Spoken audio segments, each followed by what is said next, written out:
Om Namo Loe Sarvatrika Varti Ariyantanam. Om Namo Loe Sarvatrika Varti Siddhanam. Om Namo Loe Sarvatrika Varti Ayayanam. Om Namo Loe Sarvatrika Varti Ojayanam. Om Namo Loe Sarvatrika Varti Savanam. Omkaram Bindu Sanyuktam Nityan Dhayanti Yoginam Kamadam Moksadam Cheva Omkaraya Namo Namah. Nama Samaysaraya Swanubhutya Chakasate Chitsavavaya Bhavaya Sarva Bhavantarachide Agnanatimirandhanam Gnana Anjasalakaya Chaksurmiritam Yena Tasmai Sri Guruve Namah. Tirthankaro Jagatana Jayavanta Omkaranada Jinano Jayavanta Jinna Samo Sarana Sau Jayavanta Varto Ne Tirthachara Jagama Jayavanta Varto Namo E Tirthanayakane Namo Omkaranadane Omkara Sangarotene Namo Te Sri Kunda Kundane Aho Upakara Jinavarano Kundano Dvani Divyano Jina Kunda Dvani Apya Aho Te Gurukanano Aho Te Bhagavati Matano Dhruva Achalane Anupama Gati Pamela Sarve Sridhane Vandi Kaho Sutta Kevali Basita Asamaya Prabhata Hare Eka Suddha Sada Arupi Jnana Darasanamay Kare Kai Anyate Maru Jari Paramanu Matra Nati Hare Jamanetra Te Maj Jnana Nati Karaka Nati Vedak Hare Jani Jakaram Moday Nirajara Bandate Maj Mokshane Om Namah Siddhebhyo Om Namah Siddhebhyo Om Sri Suddhatmane Namaha. Jai Jinendra. Today is Wednesday, October 25, 2017, and we are continuing our discussion on Samaysar. We have finished 12th stanza, and it took almost about close to 3 years, I guess, and we went through in extreme detail. So what we are doing right now from last session and today's session is just to put everything in concise way to find it out where we are, how everything is flowing. And so we went through the first stanza, for example. It was a Mangalacharan. At the same time, he takes a vow to say anything about pure nature of the soul. So what is the pure nature of soul? Siddha Bhagwan. So he bows down to Siddha Bhagwan, but then ultimately he says, my pure soul is a Siddha. So he establishes this nature of soul in the very first stanza. And then Kunkuna Acharya Dev says, but what is this soul looks like? So in next stanza he says, soul could be deluded state, or soul could be the pure state. Then third stanza it says, this pure state is very difficult. Impure state we have seen, and when substance is independent, it's pure. When it merges with other guys, then it becomes impure, and so the soul became impure since time infinite. Then what he says that I'm going to show you now nature of soul with my own experience, and also from the scriptures I study, and from the logic that I learned, and also from the scripture that is propagated through the Omniscient Lord's lineage. But self-experience was more important at the time. So those are the things when he says, now he comes to nitty-gritty thing, that what is this pure soul? So now it is in the kind of question-answer things, or every stanza had a heading, and that heading tells what is coming in this stanza. So in sixth stanza where we are right now, in sixth stanza it says, what is the nature of the pure nature of the soul that I should be longing for? That's a student is asking question. What is the pure nature of the soul that I should be longing for? So that is the essence of the sixth stanza. In fifth stanza also he said, Kunkunacharya Dev said, that I am going to show the nature of the soul which is a pure and which is devoid of all the associative finding. So then the question comes that what is this nature of the soul that you are talking up to stanza 5? You talked about pure and impure and gave more important to pure. So what is the nature of the pure soul? So now it comes to 6th stanza. So I'll go to the slides. Hold it, it may not come here. Bear with me, I need to quit this guy.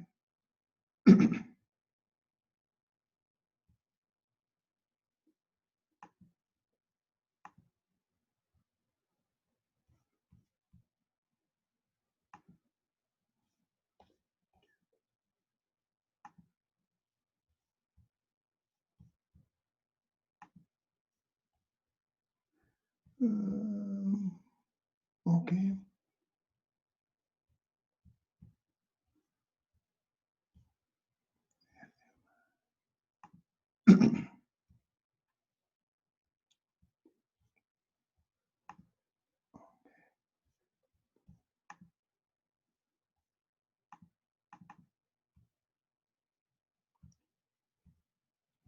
Top share and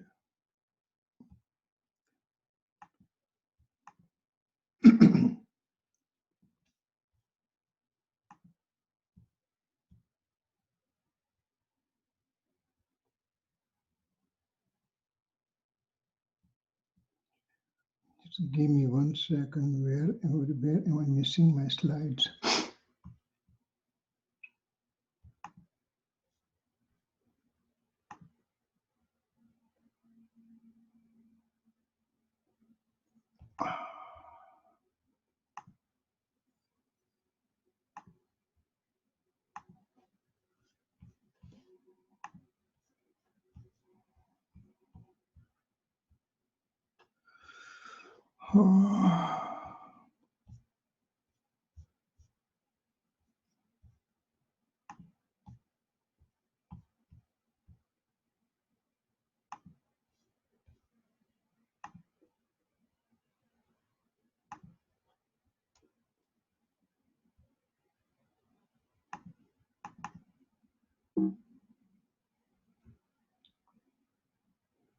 Samaysar, Stanza 1. Okay, here it is.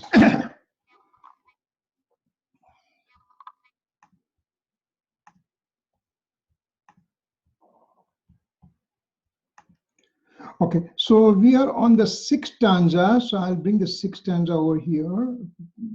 Stanza 49, slide 49.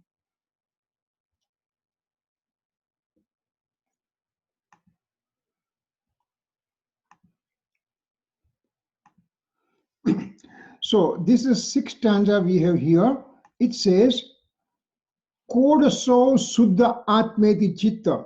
Means, હવે પ્રશ્ન ઉપજે છે કે એવો શુદ્ધાત્મા કોણ છે કે જેનું સ્વરૂપ જાણવું જોઈએ? This is the question asked by the student, that what is the nature of the pure soul that I should be knowing about it? So answer for that question is given in stanza 6, in stanza 7. So first we'll just sing the stanza. Nathi apramat ke pramat nathi je એક જ્ઞાયક ભાવ છે એ રીત શુદ્ધ કથાયને જે જ્ઞાત તે તો તેજ છે. What it says over here, up to 5 stanzas there was introduction. Acharya Dev said that there is he's going to show the nature of the pure soul in stanza 5. Now curious listener is asking question, what's the nature of the soul that you mentioned in stanza 5? So 6 and 7 are answer for the question. Eternal soul separateness is shown here from its modal aspect, even though mode belongs to the soul substance. Now here, Kunkun Acharya Dev says, I'm going to show the nature of the soul. Now, 2 ways you can show the nature of the soul, from knowledge perspective and from faith perspective. Knowledge perspective means soul has a substance, soul has an infinite attribute, soul has a mode which has origination and cessation and constancy, and all those things are constitution of the soul that comes as in the knowledge description of the soul it comes.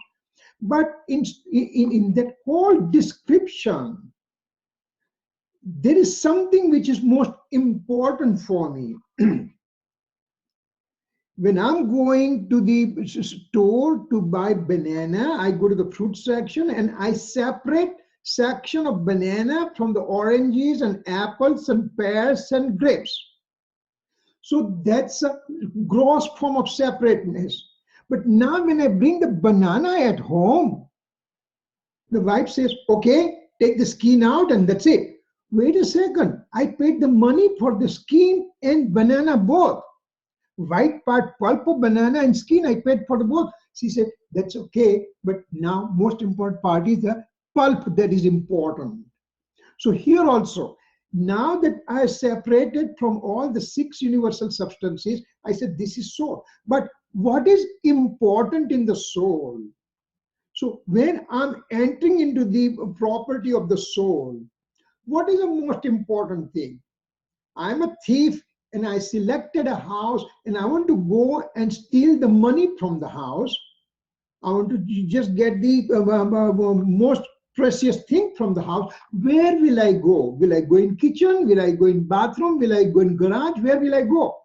Because I've studied that house so well, and I said there is a hidden compartment in which everything is kept, most precious things are kept. And so my important thing will be to go to that place only, even after entering the house.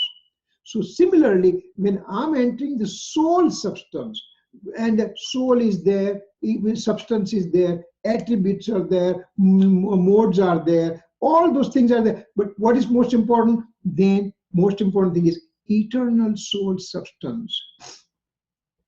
Even though modes and soul's separation is shown here from its modal aspect, even the mode belong to the soul substance. So modes are also made separate over here. From 1st to 6th spiritual development state, there is now really remember, when we are talking about eternal soul separateness, how will I do the separateness? Then it says, is it separate from the body? Is it separate from rag and dvesh? Is it separate from modal? What is it separate from? Then it says, very nitty-gritty thing, very, very microscopic thing. It says, from the 1st to 6th spiritual development state, there is non-attentive state, means pramat dasha. Means, in the 1st to 6th spiritual development state, I am expressing myself with the attachment to the deluding state. I'm getting attached to the inclination of attachment and aversion. I'm getting attached to the rag and dvesh. And so that is called non-attentive state. That is the one, it is not the nature of the soul. So I need to separate that one out. Okay, so then one mode is separated out in which there was a rag and dvesh involved. Then what is pramat dasa? Pramat means inability to stay within the pure nature of the soul. Pramat means inability to stay within the pure nature of the soul. So now I am not able to stay within my soul, so that needs to be ignored and to be made secondary. So up to 6th standard as a spiritual development state, soul is in the instability state with having inclination of attachment, means asthirta or ragche. At the time from 1 to 6th state, there is a instability state. I'm not able to remain stable within myself. So I'm getting attached to the rag and dvesh. So now, so if that is taken out, now what remains? From 7 to 14 spiritual development state, there is a pure modal state. Pure modal state means there is a purity in the mode. purity in the mode because mode has directed attention to the eternal soul substance. And the mode has been engrossed in the true nature of the soul. But this is also a mode. This is a transient thing. Even though it's a purity, but it's transient. It lasts for one samay only. So that is also not my true state. When it's an instability nature of the 1 to 6 spiritual state, that is not my state. Even the modal state of 7 to 14 is also not my state. Of course, my spiritual development, those are the steps will be coming on my spirituality. First to 14 steps will be coming, but they're modal in nature. Because it's modal, it's transient, and transiency is not my nature. My nature is eternal, pure, immutable, permanent substance. So I'm separate from instability and separate from pure modal state also. In the present discussion, when it says alien object, then one must consider the influence of attachment at such a state only.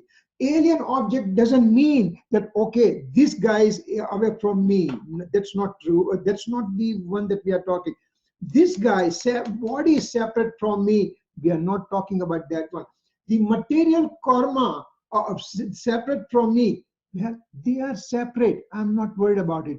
But the rag which occurs in my male, impurity state occurs in my mode. That is not my state, as well as purity occurs in the mode also, because mode is transient, so that is also not my state. So here, those are the things we already talked about, that this is the body is not mine. I mean, it's a house, family, money, etc. is not mine. Physical body is not mine. Material karma is not mine. Influence of attachment and aversion is also not my state. So when we talk in this present discussion, and now onward, 6th stanza onward, all the time when Acharya Bhagavan says that I'm talking about alien object, means this state, means influence of attachment and aversion, means rag and dvesh occurring within me is also considered an alien object. Now, example of fire and wood it is giving right now. Fire is known to have property of combustion. Now, it takes the shape of a substance that can be burned. Now, if this plastic cube is burning, then fire is taking the shape of that one. If this physical body is burning, fire is taking the shape of the physical body. If the table is burning, fire is taking the shape of the table. When fire burns wood or dung cake, then it takes the shape of that substance.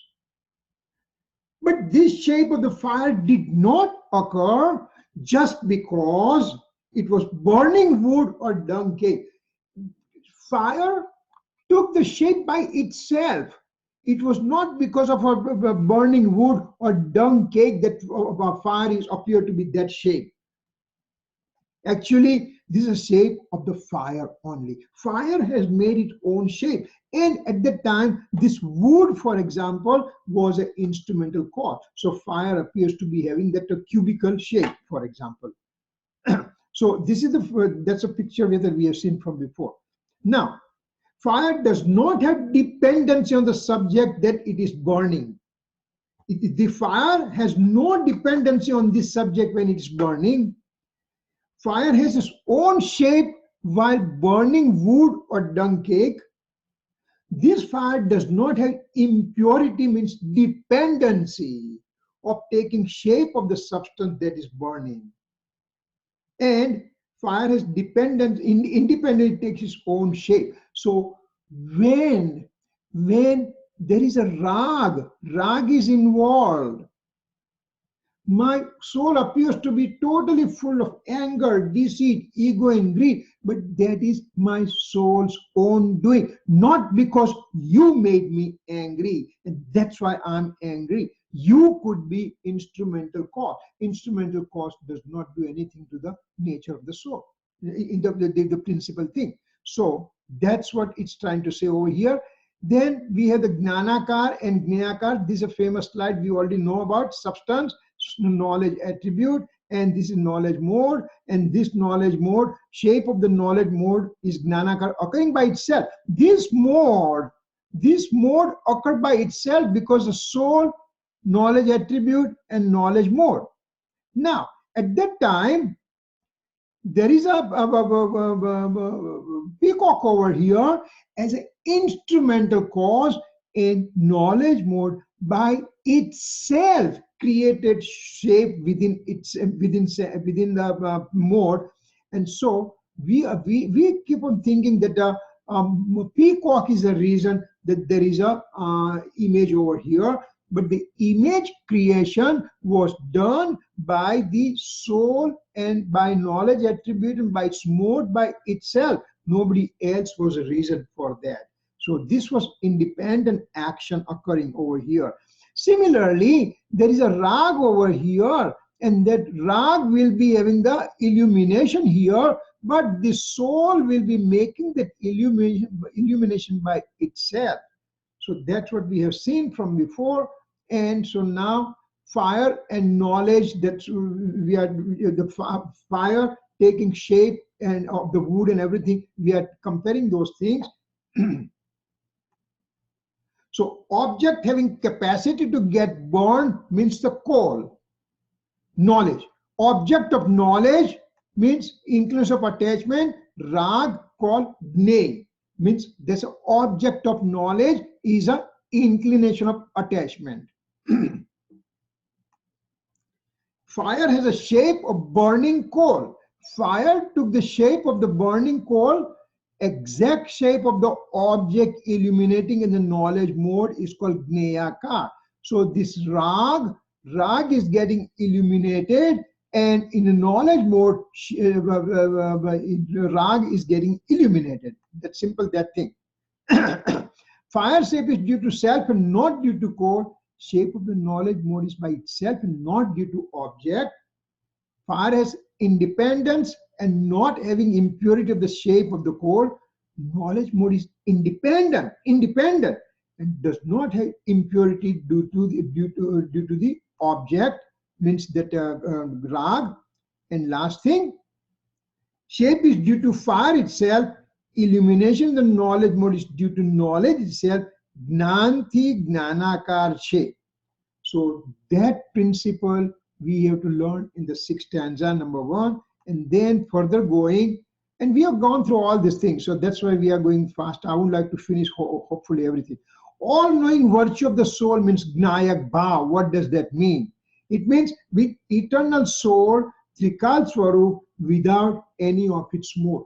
Ultimately, soul has all those things present, but everything is made secondary, and I'm aiming to the eternal nature of the soul only. There is no attentive or non-attentive inclinations present. Means even the modes of purity and impurities are made secondary. Absence of auspicious, inauspicious inclination, Shubha Subhavno Abhav. There is no auspicious inclination, there is no inauspicious inclination. When I am talking about the faith, where is my faith to be directed? It has to be narrow, it has to be pointed, everything else has to be made secondary. One has taken away his attention from fruition of karma and directed to its eternal true nature of the self. It's like supreme soul. This is like supreme soul, Jin Swarup. Eternity, Dhruv Swarup, and indivisible Abhed. Means now eternal soul substance is a supreme, it is eternal entity, and it's indivisible. That is the one that I have to make attention to. So 6 stanza says, make importance to that state only. Eternal existence without any changes means Samanya. There is no changes occurring within. Now, having known that in a 6th stanza, it says that I'm separate from the pure modes and impure modes. So from modal aspect, I'm away from it. Then in 7th stanza, it says, wait a second, not only modal state, But I would like to go also to the division of the attributes. And I'm separate from the division of attribute. Eternal soul substance is separate from the division of the attribute. What does that mean? It means this stanza says that the charitra darshana gnana pana vyavahara kathane gnanine charitra nahi darshana nahi nahi jnana gyayaka suddha che. The conduct, faith, and knowledge, they are separate. When we consider them as separate, that is called conventional point of view. But in the absolute point of view, when eternal soul substance we are talking about, there is no presence of division of the conduct, faith, and knowledge. Remember, eternal soul substance is indivisible, and I cannot perceive indivisibility because I have not seen that one before. I have not experienced that one before. So when I talk to the learned teacher, I said, "You have experience of the soul. How do you, what is that nature of the soul?" So he says, "It's an eternal soul, indivisible soul, which I have not experienced. So I don't understand what he's trying to tell me." So then he says, "Okay, you know the divisions. You know the conduct attribute. Yes. You know the faith attribute. Yes. You know the knowledge attribute. Yes. So soul is not a knowledge attribute alone. Soul is not the conduct attribute alone. Soul is not the faith attribute alone. Soul is not in those division of the attribute state. It's indivisible in nature." So sometimes person who has not grabbed the essence of Samaysar, he will listen to this stanza 7 and says, Kunkunacharya Dev was crazy. He says, conduct is not there, faith is not there, knowledge is not there. Then wait a second, are you nuts? What are you talking about? Well, division of those attributes is not there. That's what Kunkunacharya Dev is telling. He says those divisions are not there. They are present in the soul in an indivisible pattern. So he stresses that point very, very effectively. And so that is the essence of 7th stanza. In the 6th stanza, it says, "I'm the pure nature of soul." Remember the question was, what is the nature of the soul that I should be knowing about? That nature of the soul which is devoid of modal parts, pure modes or impure modes. At the same time, it is also devoid of division of the attributes, because all the attributes are in indivisible pattern. There's a bag of rice, and there are millions of rice particles in that bag. But they are separate. Each rice particle is separate from other one. Here, all the infinite attributes are merged with each other.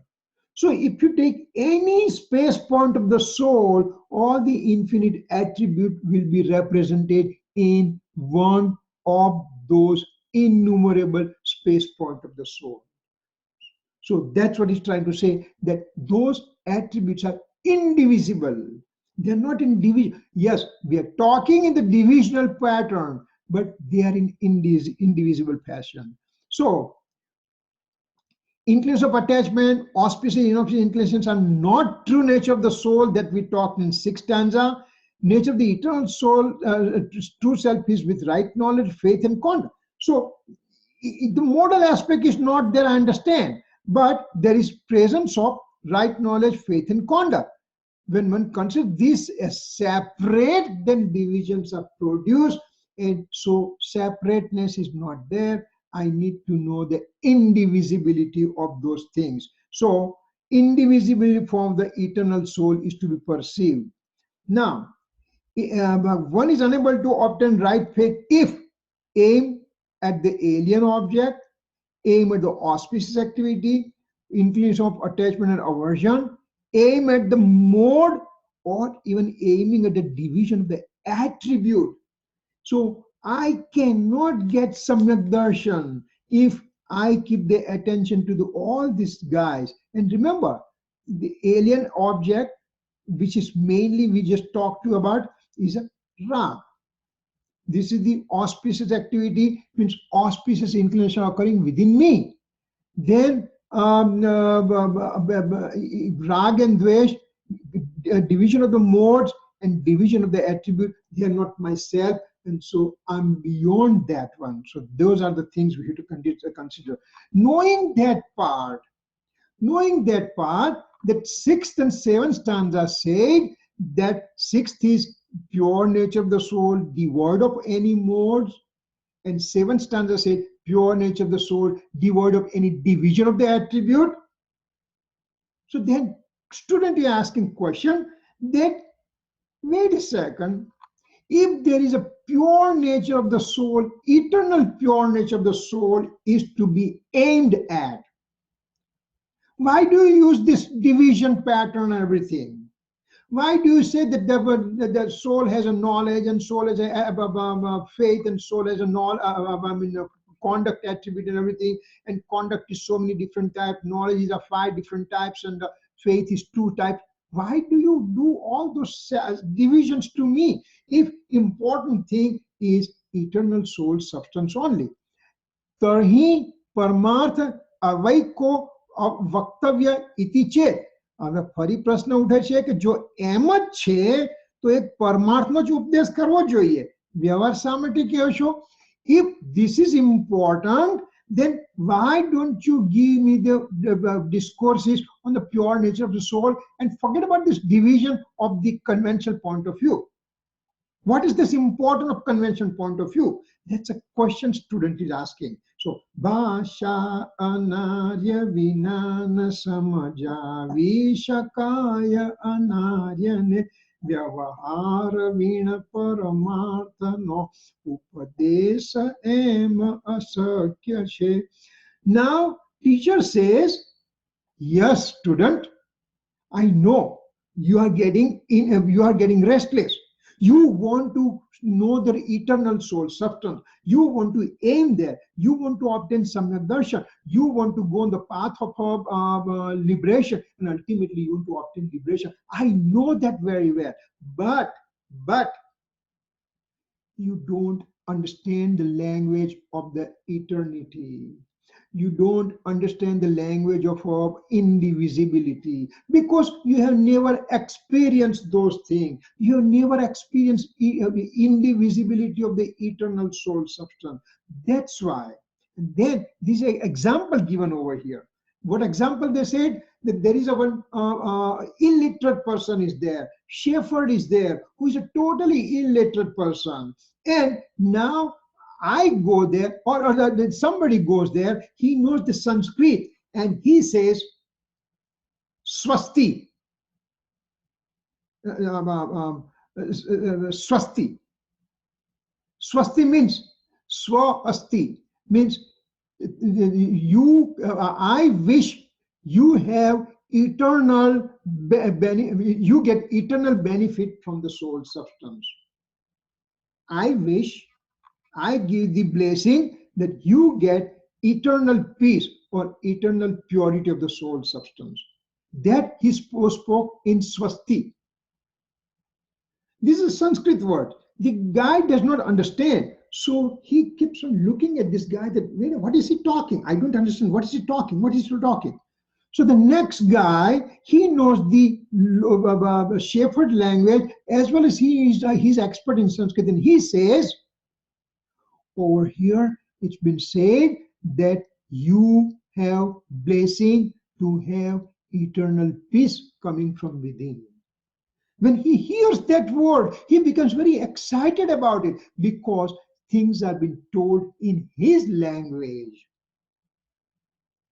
So when he's been told in his language, he understands we are that shepherd, we are that ignorant person. We do not have experience of the eternal soul substance.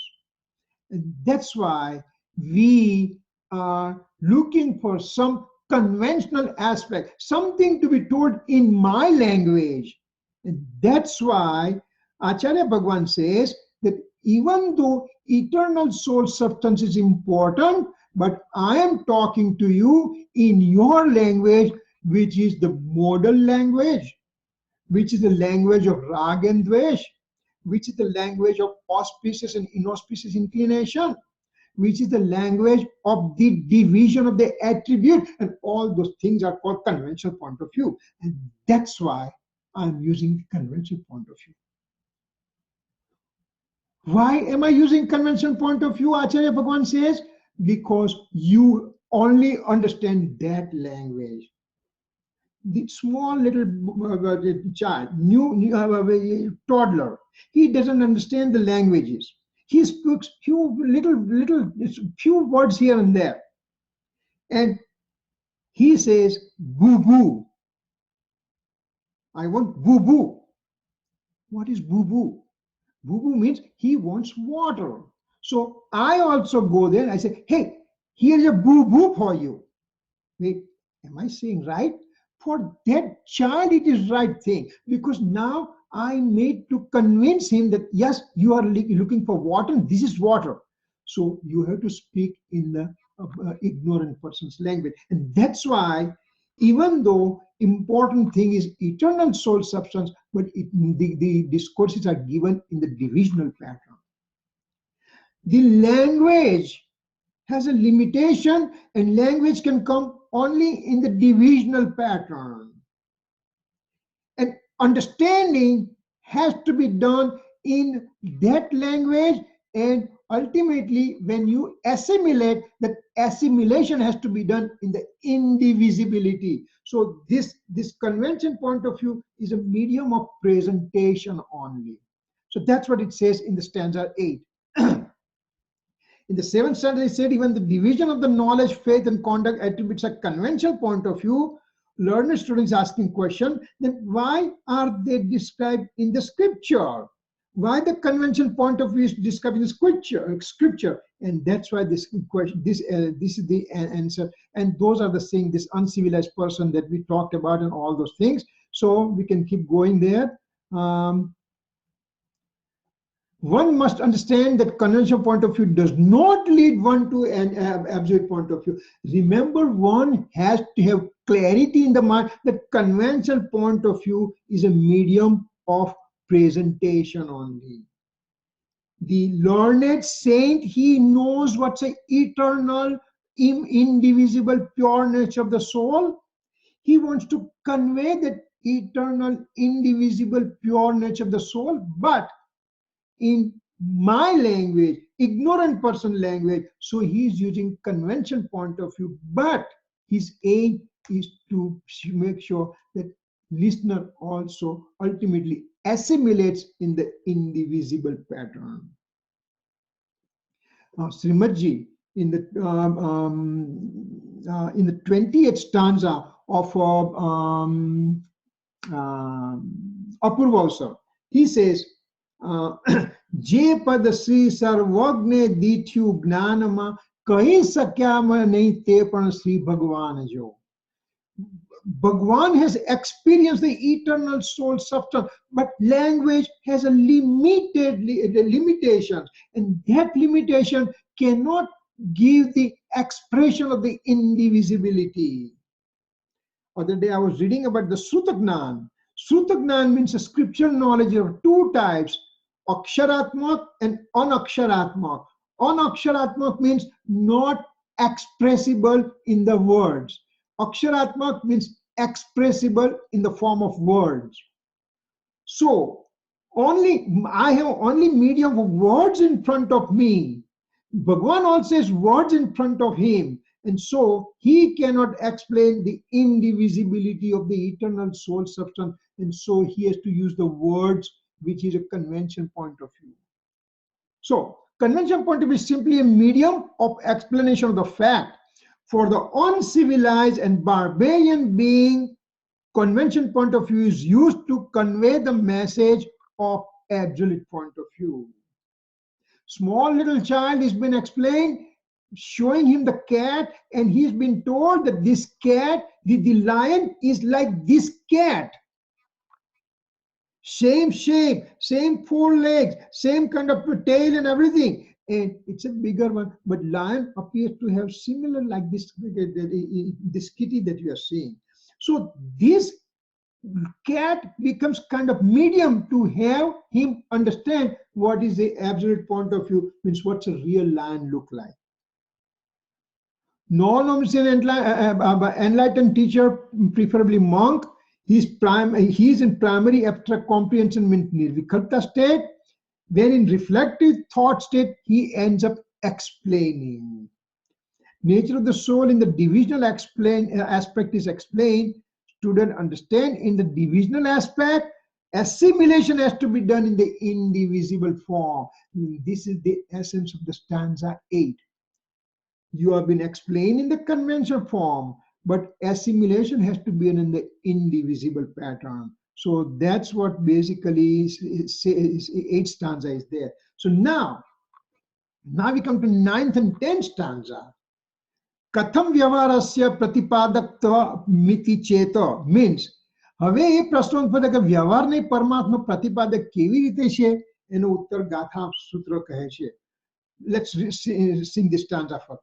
સુતથી ખરે જે શુદ્ધ કેવળ જાણતો આ આત્મને લોક પ્રદીપ કરા ઋષિ શુદ્ધિ કેવળી તેને કહે સુત જ્ઞાન સૌ જાણે જીનો સુત કેવળી તેને કહે સૌ જ્ઞાન આત્મા હોઈને સુત કેવળી તેથી ઠરે. Now, in the 8th stanza, with the ignorant soul and everything, it's been said that conventional point of view is a medium through which absolute point of view has been explained.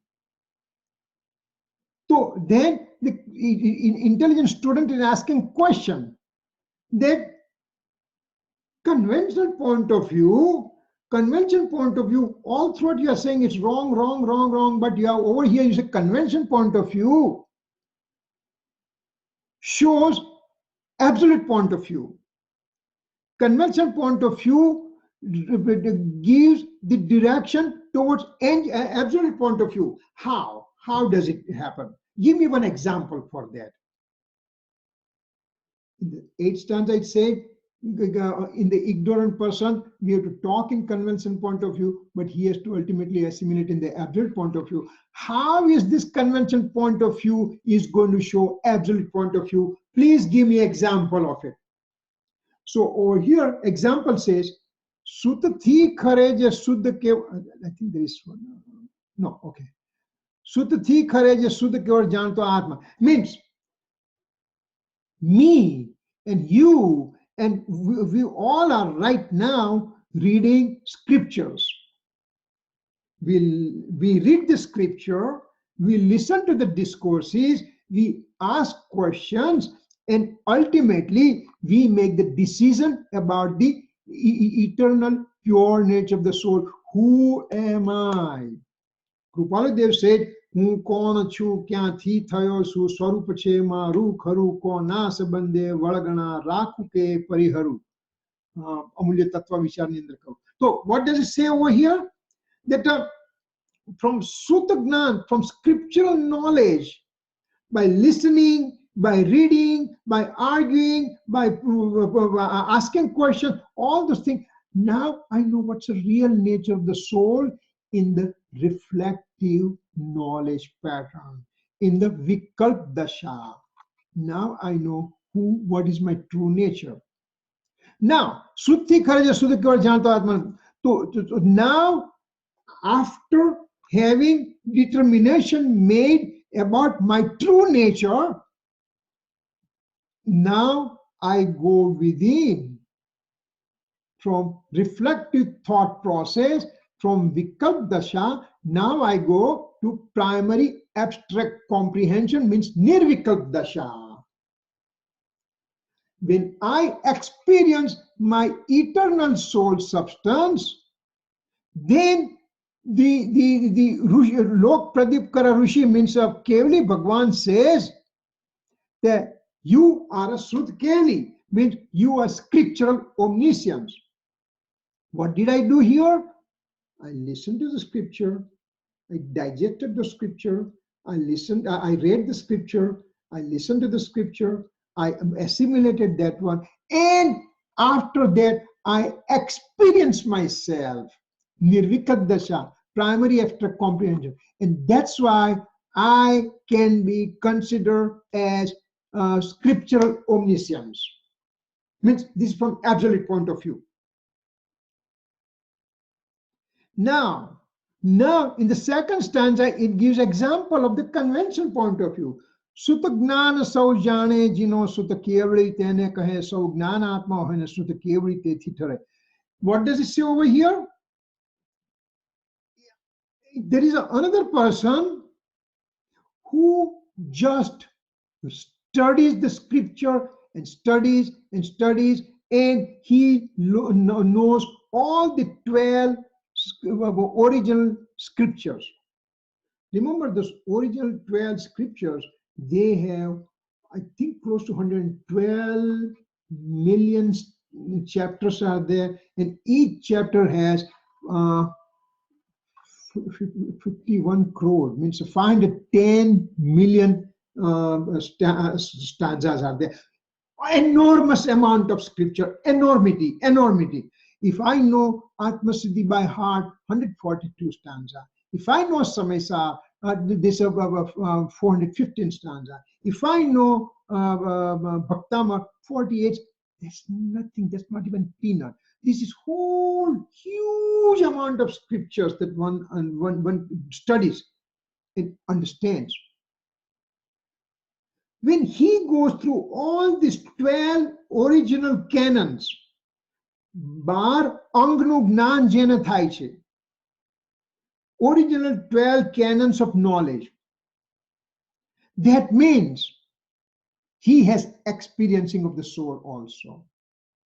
So first he studied all the things, studied, and because he studied, the essence of all those 12 original canons is say that you have to experience a soul. So he experiences now the soul.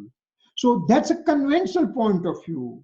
The first stanza, it says that this is the absolute point of view, that I understood within my capacity and I reflected inside, and now I have primary abstract comprehension, that nirvikalpa, and that means I have experience of the soul, and he's been said to have knowledge of all the 12 canons, even though he has not read everything. On the other side, the guy knows all the 12 canons, detailed, absolute, and then now he ends up experiencing. So that is the second stanza, is a conventional point of view. Ultimately, it is showing the absolute point of view. So over here, the Vyavar Paramatma Pratipada Kevi Rite she, so conventional point of view ultimately shows the eternal absolute point of view. So this is the example which on the 8th stanza, which was a fact was given. Over here, these 2 stanza gave the examples. Now, so we'll go through quickly about those slides. Basically, those are the things it says. Student is raising a question: how come the conventional point of view elucidate absolute point of view? In previous stanza, it was said that conventional point of view shows elucidates absolute point of view. On one hand, it's been said that conventional point of view needs to be discarded. And on the other side, you say that conventional point of view elucidate absolute point of view. So you are using your contradictory statement. So give me an example and explain to me how these 2 sentences are true. And that's what 9 and 10 stanza says. In 9th stanza, it says, you experience your soul, that's it. You are scripture omniscient, period. That's it. Even though you have not read all the things. Absolute point of view. And other side, it says, you have read all the 12 canons, huge knowledge you gather. That means you have experiencing of the soul. Means the 12 canons, conventional point of view, ultimately showed what is the real essence of all the 12 canons, that is to understand the real nature of the soul. So that is the heading of the stanza, and then there is a detail of all those things that come, which we already talked about it. So we won't go in much of the detail. Absolute point of view, with his sacred knowledge, scriptural knowledge, one ends up knowing the eternal true nature of the soul. This is the guy, he just understood and decided who is my real nature of the soul. Remember that story we have said sometimes before. Shiv Buddhi Muniraj. Shiv Buddhi Muniraj has very, very, very low IQ. And he cannot remember anything.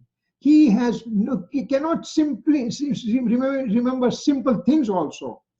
And at that time, his teacher, his guru, became so frustrated and says, Shiv Buddhi, you are no good. Get out from my congregation. So this Shiv Buddhi Muni comes out, and he's kind of very sad that my guru has to throw me out just because I can't remember. So he's walking and going through a town, small village, and one lady was trying to separate. Now I have to tell you the Gujarati word supdi. I don't know if you know supdi. Means there is she has done she has the grain mixed with the skin of the grains. And what she's trying to do is to take this grain on the one side, and she's taking the skin of the grain, she's throwing it out. So she tells he's asking lady, what are you doing? Well, I'm throwing the skin out and I'm keeping the original grains with me. So mastus. The tus means the skin, and mas means the original grain. He says, wait a second, this was the thing my guru was trying to explain to me, that soul is separate from the body. And same way, this lady is taking the original grain with her and take the skin out. So mastus, he sits down and he just meditates on it, and ultimately he ends up getting omniscience knowledge. He did not have complete knowledge. He did not attend these Samaysar classes from 1 to 12 stanza and all the details and everything. On the other hand, somebody has read all the 12 huge canon and all the 12 canons, and then ultimately essence of the 12 canons is to understand the real nature of the soul. So that's called convention point of view. When you go directly with your knowledge, scriptural knowledge, and end up knowing the eternal soul, that's absolute point of view. One ends up knowing all 12 canons of knowledge, therefore he knows everything in the scriptural knowledge. He also ends up knowing the eternal self as the results of the result of the knowing all scripture is to know the eternal soul only. So this is a convention point of view through knowing all the canons.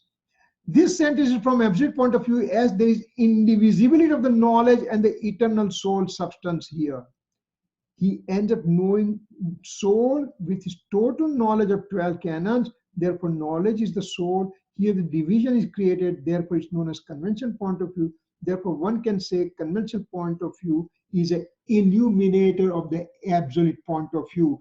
That is the essence of 9 and 10 stanza.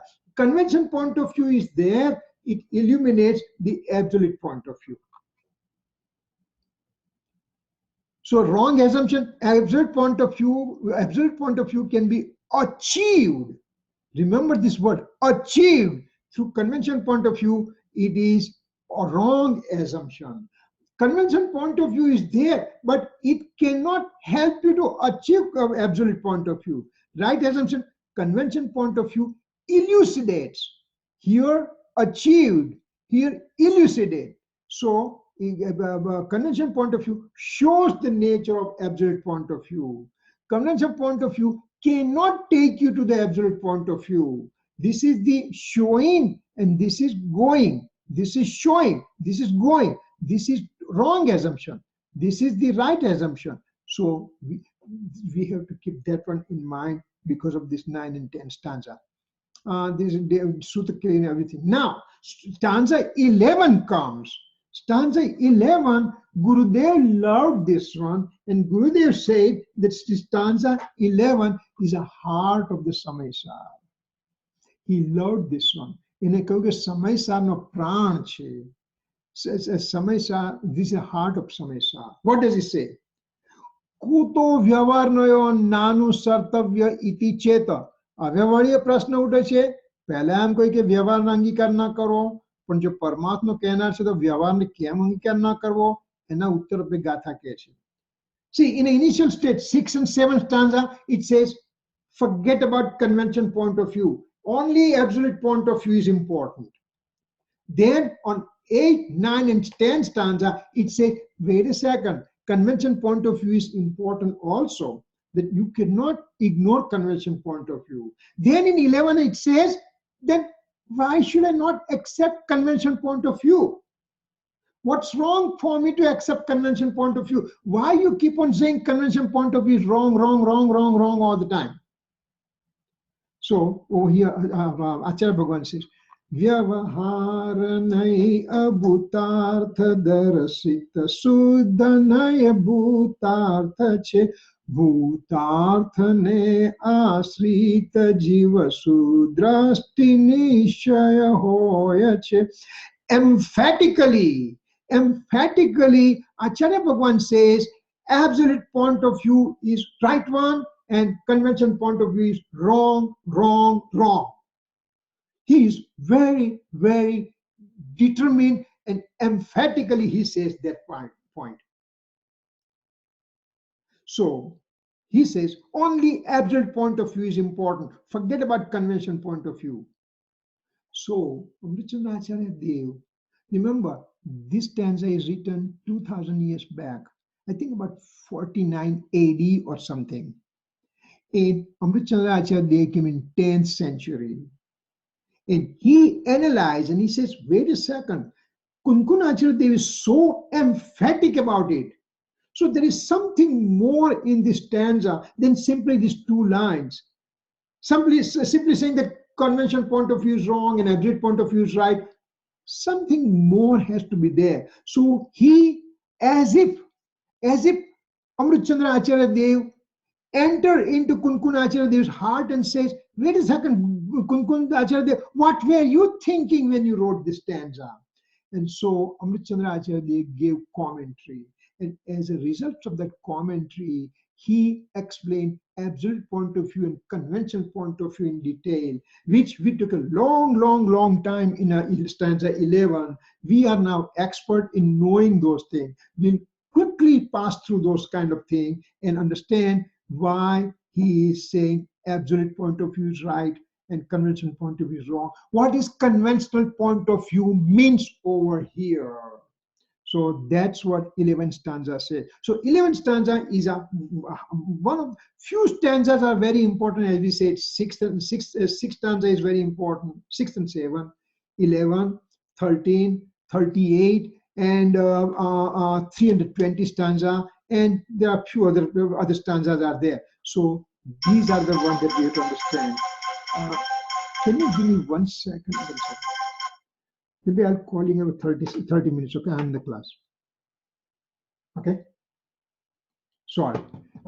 Yeah. So over here, Amritchandra Acharya Dev makes the division of absolute point of view and convention point of view, and so we know. So 6 and 7 stanza, convention point is not to be accepted.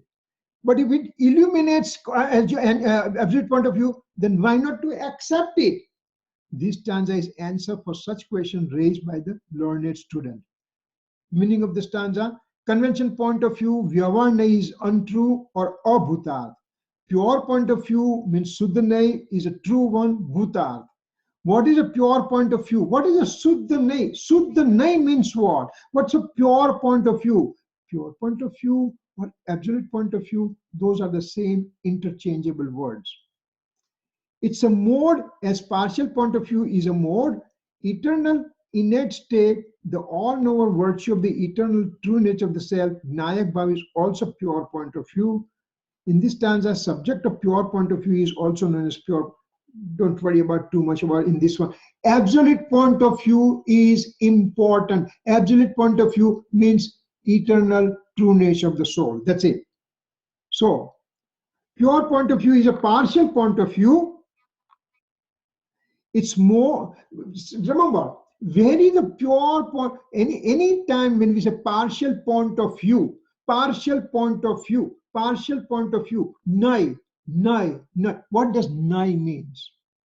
Nai means it is a part of the Sutagnan. It's a part of the scriptural knowledge. Scriptural knowledge, then there is partial point of view falls in that one. Scriptural knowledge means true scriptural knowledge, not the wrong scriptural knowledge. And the first Gunsthanak, like us, there is a impure scriptural knowledge. Means our scriptural knowledge depends on the alien object like books and listening and all those things. But when on the fourth spiritual development state, one comes and this Srutagnan, this scriptural knowledge becomes pure knowledge. Impurity is gone now. In this pure knowledge, subdivision, partial point of views are there. So partial point of views are present only in the Samyakdarshi Jiv, only in the enlightened soul. So that is an important thing that we have to understand. And that partial point of view is a modal state. Modal state. But it's subject. This mode subject is the eternal true nature of the self, the eternal substance.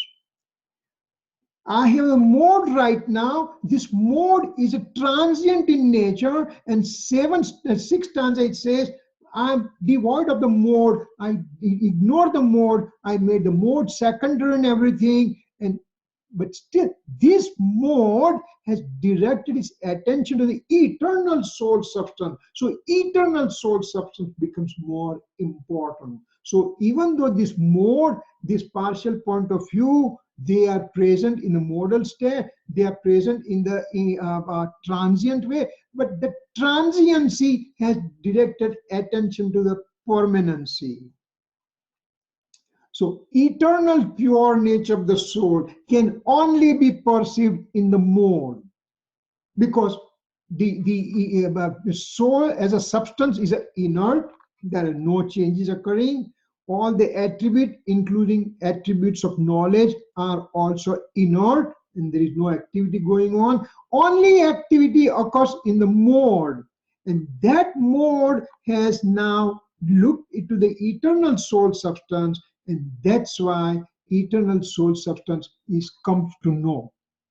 I came to know my eternal soul substance through my modal aspect, but my mode, where is the word's attention? Eternal soul substance. Both the mode and the all-knower soul substance are considered as pure point of view. So mode is a pure point of view for sure, but its subject, all-knower soul substance, is also called pure point of view. So now, someone having knowledge of 11 can, this is okay, we can just bypass this slide. Author says conventional point of view is untrue or satyarth. Modes are to be said to be untrue. Modes do exist, but by making them secondary is said to be untrue. And eternal true nature of the soul is only true entity, satyarth. So this one says what is true and what is untrue. The modal state is untrue, and eternal soul substance is true state. Now, when Amritchandra Acharya Dev gives the conventional point of view, he gives 4 divisions of conventional point of view, and he explains in general pattern. Just now he explains everything in general pattern. Then he goes somewhat detail about it. So, Upcharit, Asadbhut, Vyavarne. Put your seatbelts on, because now it's good. Rocky ride is coming up right now. Upcharit Asadbhut Vyavarne means convention point of view with figurative point of view expressing unity of the distinct entity. Means this phone belongs to me. This phone is separate, I am separate, but I put my ownership on it. So what is it? House, money, family are mine. That kind of ownership on the alien object which are away from my soul's space point. I'm sitting over here, this phone is sitting over here, they both are separate space point, and I just put my ownership on it. That's a upcharit asadbhut vyavarne.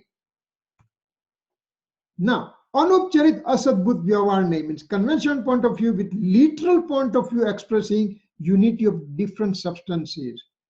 Means the object and the soul substance occupying same space point. What is that? Body and senses belongs to me. I am the soul. Body is separate. Senses are separate. But I believe that I am the body. If I believe that, that is called anupcharit asadbhut vyavarnai. So first, alien objects are mine. That's a first part of the conventional point of view. Second is my physical body is mine. There is also a convention point of view. Third one, upcharit sadbhut vyavarne. Asadbhut means wrong, means two entirely separate substances. I consider them as mine. So this is the house, etc. They are mine. That's wrong. This is the body is mine. That's wrong. Now, sadbhut means it is present within me, but it can be removed. Something is present within me but can be removed. So that's a upcharit sadbhut vyavarne. And in that one, inclination of attachment belongs to me. I have a rag and dvesh. I am the generator of rag. I'm the generator of dvesh and everything. So rag and dvesh, inclination of attachment and inclination of aversion, auspicious inclination, inauspicious inclination. Those are the things. They belong to me. They are transient. They can be removed. In the omniscient Lord, those things are not present. So they are, because they can be removed, so it's called vyavarnai. But because they are actually present within my soul substance, even though they are staying transiently, so it's a sadbhut vyavarnai. And last thing, anupcharit sadbhut vyavarnai means sadbhut means present within me. Anupcharit means cannot be removed. And vyavarnai means there are divisions created. Means knowledge is me. I have a knowledge attribute. I have a conduct attribute. I have a faith attribute. I have an eternal existence attribute. I have knowledge attribute. I have conduct attribute. Means the conduct, knowledge, everything is inseparable from the soul, but I create artificial division. And so it's called anupcharit sadbhut vyavarne. This is in general. This is conventional way of presentation. This is normally people understand. But Amritchandra Acharya says, you know, I can't give you that easy way out. You have to understand from the soul's perspective. See, this house, money, family are my house is separate, money is separate, family is separate, and they are mine. Body and senses belongs to me. Body is separate, senses are separate, I am separate, means soul is separate. If somebody declares me dead, this body will be burned to burn it out in 1,000 degrees of Fahrenheit heat. Right now, if there is if temperature goes up slightly, I feel very uncomfortable. But when I'm in the furnace, when the person is dead and he's in a furnace, there is no question about it. So body and senses, even though they are occupying same space point, they are different from me. So these are conventional. This is the general way of understanding. But now he talks about this one that we already know this side. So we are not going to go. Vyavarnai. Now Amritchandra Acharya Dev makes conventional point of view in such a way that everything remains within the soul's territory only, and applies all these four convention point of view. Means inclination of attachment getting illuminated in the knowledge mode, coarser and finer form. That's why this was the slide were over here. This peacock or increase of attachment, either of the one. The peacock is a one that we talk, but actually it's a rag. This rag is getting illuminated in my mode. So this rag is illuminated in my mode. This rag could be of two types. It can be a coarser form, or it could be finer form. Finer form cannot be picked up by intellect. Coarser form can be picked up by intellect. I'll give an example. I'm extremely angry right now. Well, it's a coarser form of anger that I see it right now. My heart rate has gone up, my eyes have become red, my speech has become slurred, my body starts shivering, everything, I start perspiring. All those signs are showing that I am angry right now.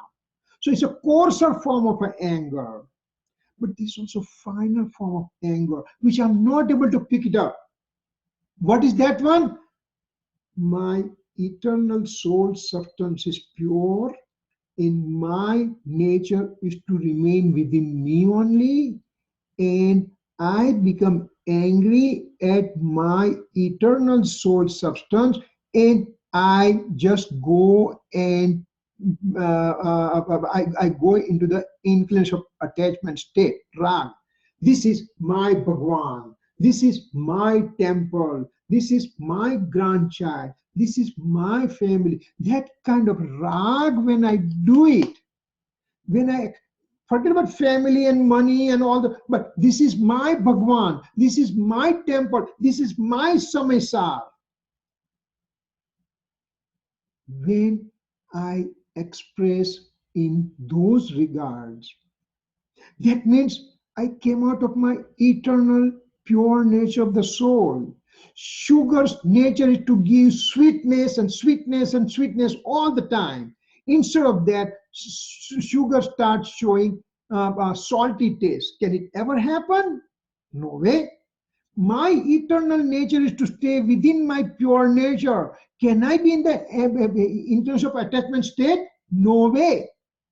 But when I become into the influence of attachment state, I'm a very quiet person sitting into the temple and singing the hymns of the Bhagwans and everything, because at that time I'm out of my eternal pure nature of the soul. That's why I express anger to myself. Am I angry sitting in temple doing bhakti? Actually, Acharya, Amritchandra Acharya says, yes, you are having. So that's a non-perceivable rag, non-perceivable anger. So coarser anger, I saw it. Finer anger means not to stay within and to express myself in the alien objects or to any object, be it Bhagwan or be it my Guru or be it my scripture. Those are called that I should anger to myself. That's a finer form of anger. So coarser form of anger and finer form of anger, both are called asadbhut, upcharit and anupcharit. Upcharit means coarser form. Anupcharit means finer form of anger, which my intellect cannot pick it up. Knowledge mode knows inclination of attachment by itself, by itself having alien illumination property. Knowledge mode now ends up knowing this anger about this inclination of attachment. Inclination of attachment is illuminated in my knowledge mode, and I end up knowing this knowledge mode, and that is also part of the Vyavarnai, because it is a Sadbhut Upcharit. And then Anupcharit, Sadbhut Anupcharit means knowledge mode knows the soul substance, self-illumination property. This is alien illumination property, means I know the rag.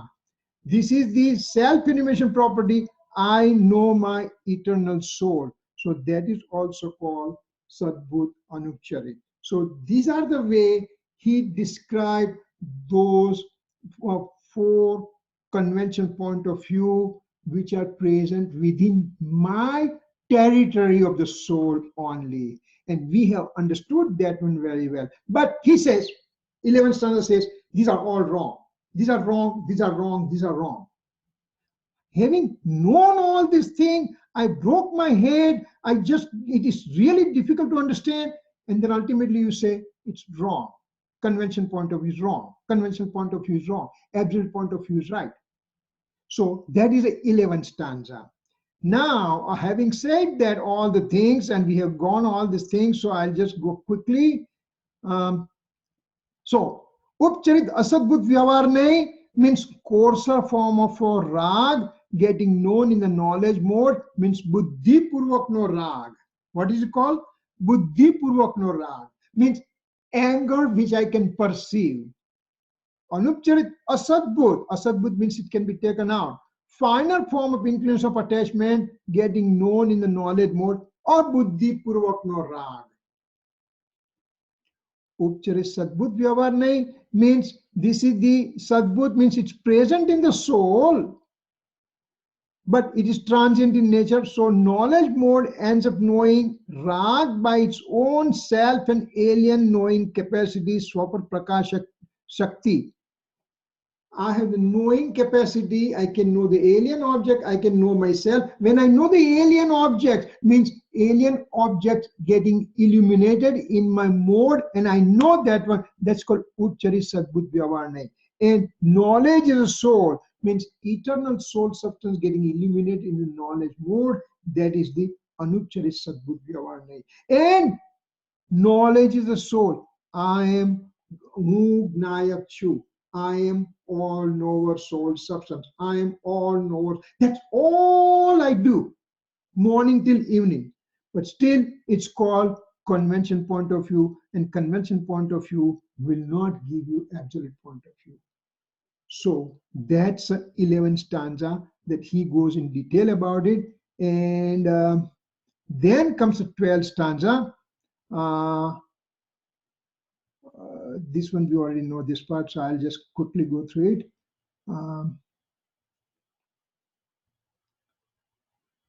Okay, now comes the 12th stanza. In the 11th stanza, Acharya they were so emphatic and says, modal state is wrong, modal state is wrong, modal state is wrong. And now suddenly he realized, wait a second, I spoke so hard about it that people are going to take wrong message going home. So let me turn around. So he turns around and says, wait, I told you that absolute point of view is right, convention point of view is wrong, but convention point of view is not to be ignored. And now he talks that thing in the stanza 12. What does he say? ये व्यवहार में पण कोई वक्ते प्रयोजनवान छे. This convention point of view is having its own importance. So don't throw it away. Don't throw it by the wayside. Yes, 11 stanza, it threw it away. All these four convention point of view, wrong, wrong, wrong, wrong, wrong. But wrong from which perspective?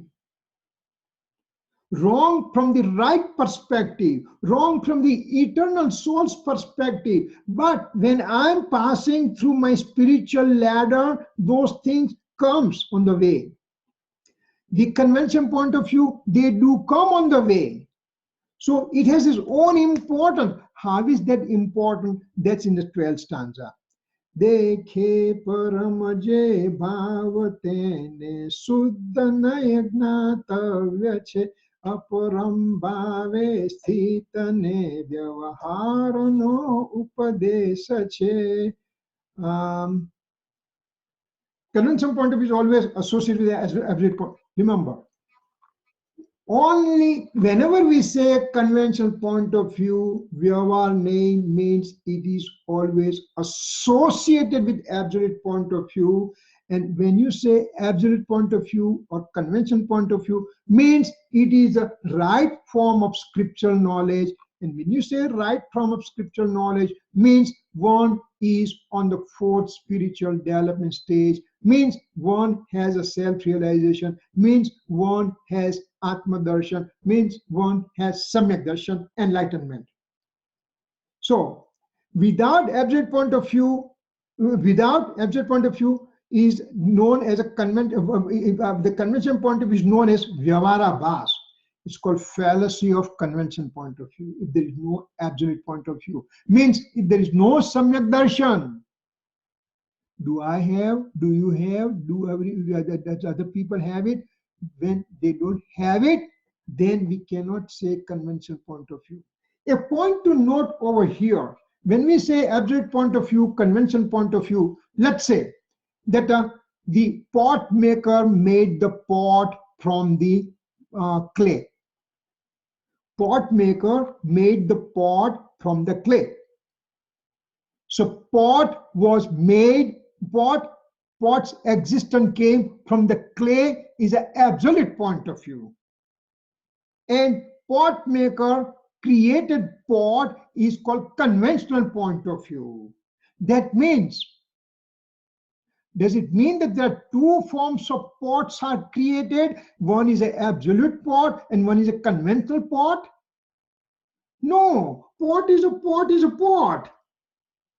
Only one pot is there, but the Kathan Paddhati means there is a one way we express from absolute point of view that the pot is coming from the clay only. So that's an absolute point of view of sentence talking. And pot maker made the pot, it's a conventional form of expression. So these are absolute point of view and conventional point of view are expression. They are not the reality. Reality is a pot. Pot is a reality. But from if absolute point of view I'm talking, then pot was created from the clay. When I'm talking convention point of view, pot was created by a pot maker. Pot is a pot is a pot. So that's what we have to make sure that convention point of view, absolute point of view is a spoken words or expression in the form of words only. Okay. Now, conventional point of view is useful to someone for sometimes. Taking refuge in the eternal soul, one obtains enlightenment. We know that. Purity has just started. It is not complete yet. That is important.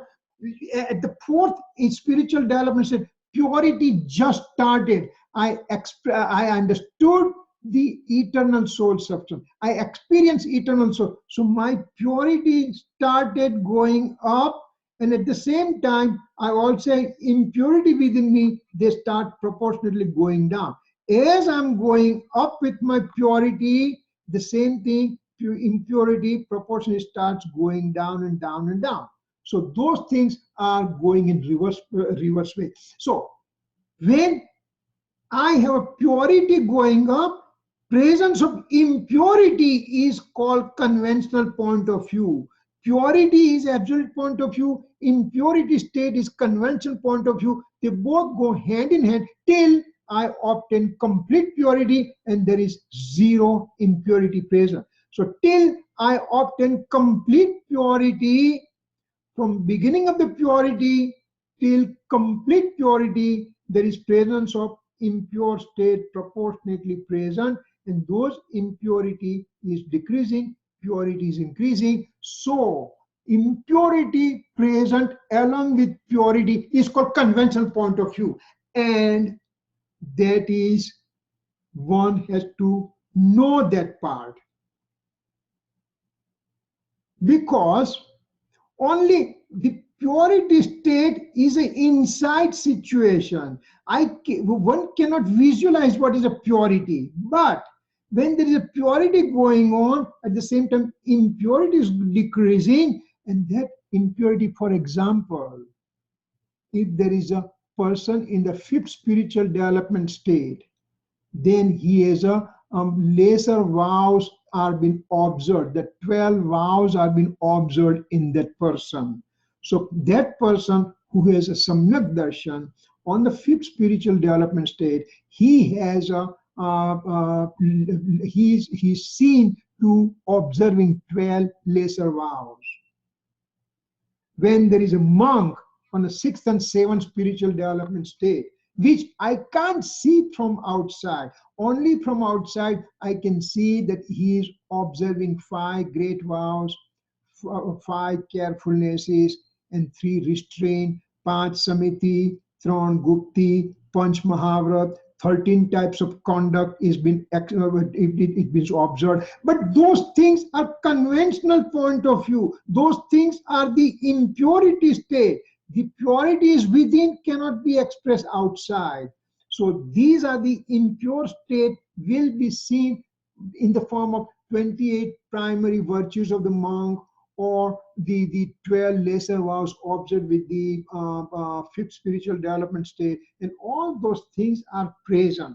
So these are conventional point of view. Now the most important thing over here, it says when the conventional point of view is there, it is there for knowing purpose and not for adoration purpose. That's an important word comes in the 12th stanza. Knowing purpose. When person is on the aspirant state, from 4 to 12 spiritual development state, purity is progressively increasing. At the time, impurity, which is progressively going down, that impurity is for knowing purpose, not for adoration purpose. So that is a point that is expressed in a 12th stanza. That means that person is seen from outside to have those about 12 lesser vows or 5 greater vows, depending on what spiritual state he is on. And those are for knowing purpose, not for adoration purpose. Adoration is an internal pure state. And so that's what it says in 12th stanza. If you say in the 12th stanza, he said that, see, if you ignore the convention point of view, then spiritual development state, 4th state, spiritual development state, 5th, spiritual development 6th and 7th state, those are the aspirant stages towards achieving the final goal of omniscience knowledge. Now, if I avoid conventional point of view totally, that means I'm not considering 4th spiritual development, 5th and 6th and 7th spiritual development state. I don't consider those spiritual development state. Then I don't consider the results of the spiritual development state, which is omniscience knowledge. So in the 12th stanza it says, if you ignore this aspirant stage, that means you are ignoring the tirth. Tirth is the aspirant stage is preparation. And tirthapal means the results of the aspirant stages is the omniscient stage. And those are modal states. Modal states are transient in nature, but they are present. So if I ignore those states, that is also wrong. And so that's what 12th stanza says. So on this 12th stanza, basically, Kunkunacharya Dev has given total understanding of the Samaysar to us. In 6th stage, it says exactly what nature of the pure nature of the soul that I should be observing. And thereafter, it says convention point also comes, which is to be not to be ignored. So this way, first 12 stanza means you have pretty good idea about what Samaysar is. And thereafter, up to first 1 to 38 stanza means there is going to be complete experiencing of the soul will be described. Thereafter, next level will be 1 to 415 stanza. Further expansion of all these facts are there. So if we understood all these things pretty well so far, means we have solidified our base very well, and now whatever happens next will be easy to understand. Not that Acharya Bhagwan is going to make it easier for us, but he's going. Now he knows that you have wet your feet pretty well into this water. Now he's going to pull us deeper and deeper and deeper and deeper inside, and it's going to be only one-way street, going deeper and deeper and deeper till we end up getting experiencing of the soul self. So this is our 12 stanzas there. So we have completed those things. And I think whatever number of years or weeks or months or years, whatever it took, it's worth. Now we'll be going to 13 stanza from next week onwards. Any questions so far, please?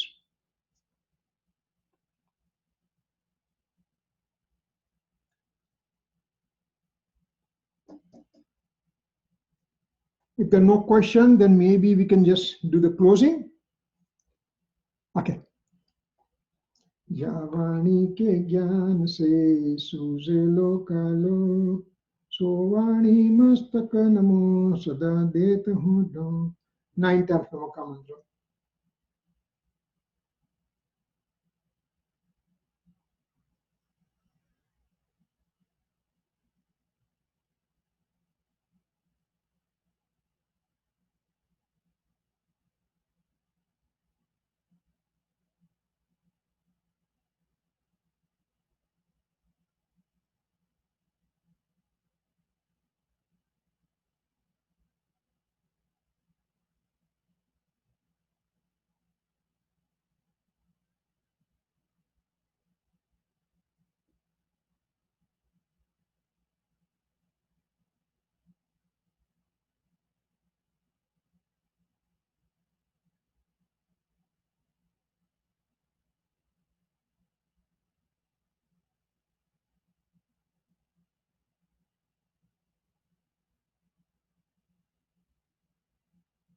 Namo Yandam. Mithya thank you. Jai Jinendra. Jai Jinendra, Michami Dukam. Mithya Jai Jinendra. Thank